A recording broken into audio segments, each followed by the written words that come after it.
Very good morning and namaste to everybody.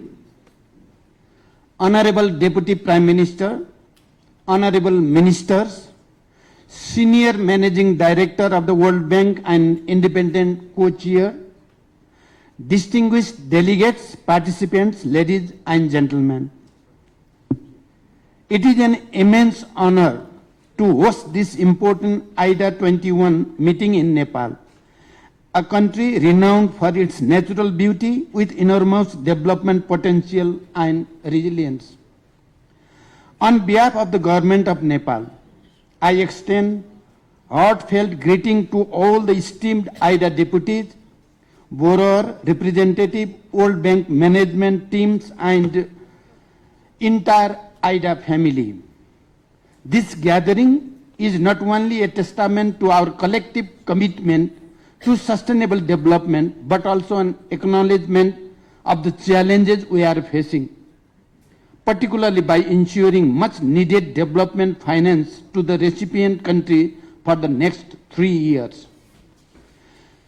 Nepal has been an active IDA borrower for over 6 decades.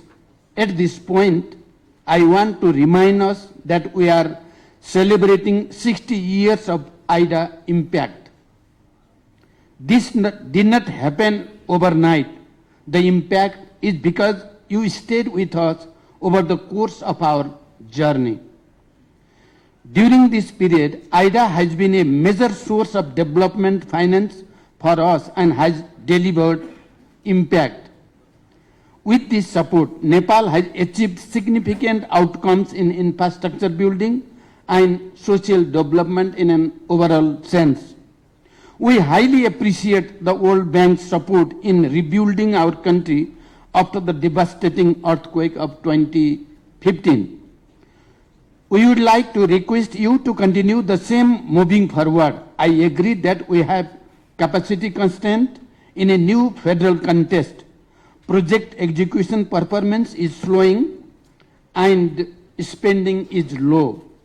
We may need to restructure our policy framework, but policy change cannot take place overnight in a democratic system.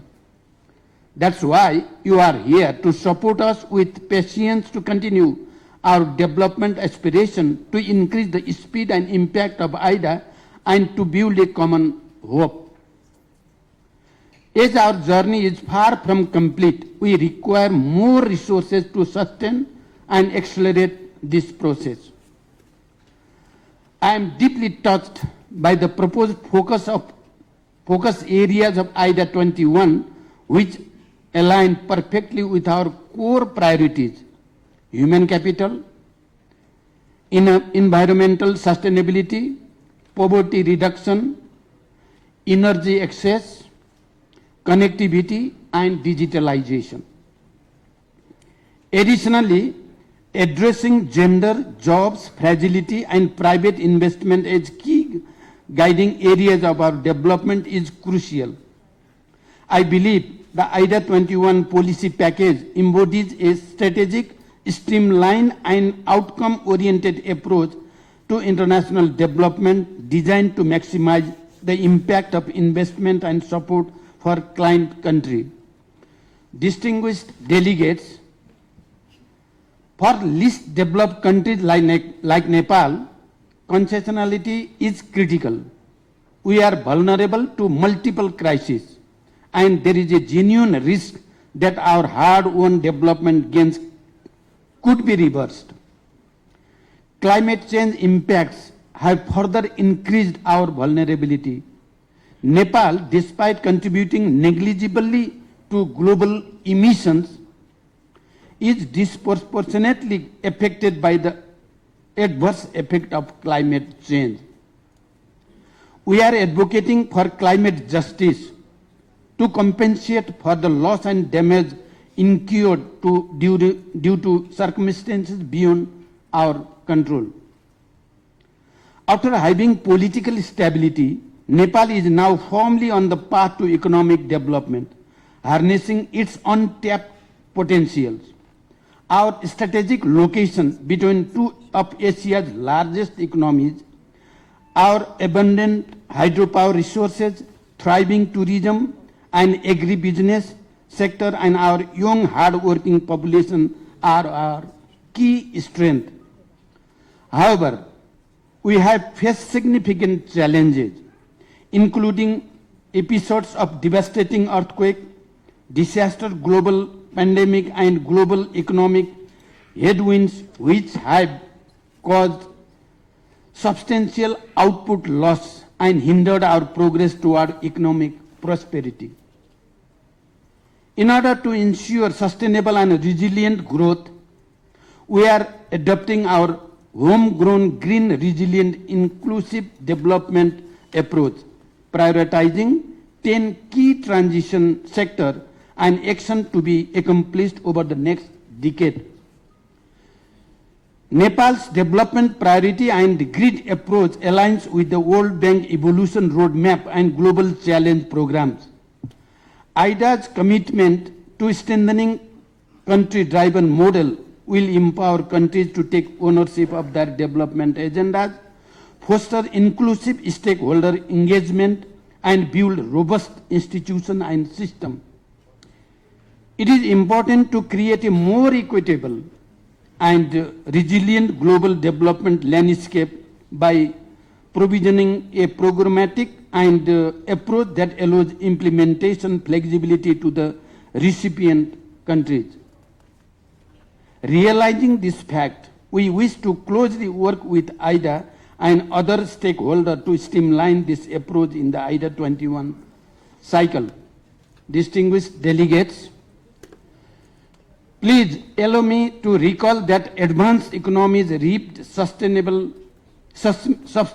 benefits from the Industrial Revolution due to their early adoption of mechanized production, access to capital, and ability to invest in infrastructure and innovation. This period marked a dramatic increase in productivity, economic growth, and improvement in living standard. In contrast, mainly least developed countries were left behind, largely due to inadequate infrastructure, limited access to capital and technology, and political instability. These factors delayed their industrialization, technological advancement, and economic prosperity. I believe the time has come to address the development challenges of these countries who were left behind during the Industrial Revolution, to ensure global peace and shared prosperity.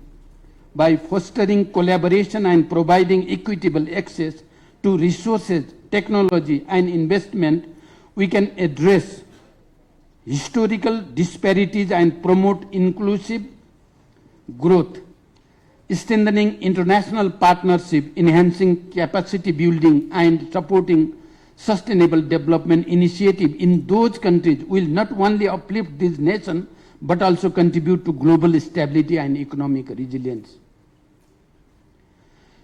Despite our concerted efforts to accelerate inclusive growth, we face fiscal constraint, deficit, and increasing debt servicing obligation, which create a substantial resource gap in financing our sustainable development goal. Nationally determined contribution and infrastructure development, our domestic resources alone are insufficient. Therefore, we aim to leverage private capital, attract foreign direct investment, generate additional employment opportunities, accelerate economic activities, and enhance domestic revenue mobilization while considering change on financing landscape after graduation from LDC status in 2026. Our priority must be investing in human capital, particularly in health and education, as well as developing quality and resilient infrastructure and transforming of the lives of our people. Emphasizing digitalization, investment in productive sector, fostering entrepreneurship, and enhancing skill development are essential to creating jobs, promoting inclusivity, and accelerating growth. Together, our utmost responsibility are toward climate action, responding to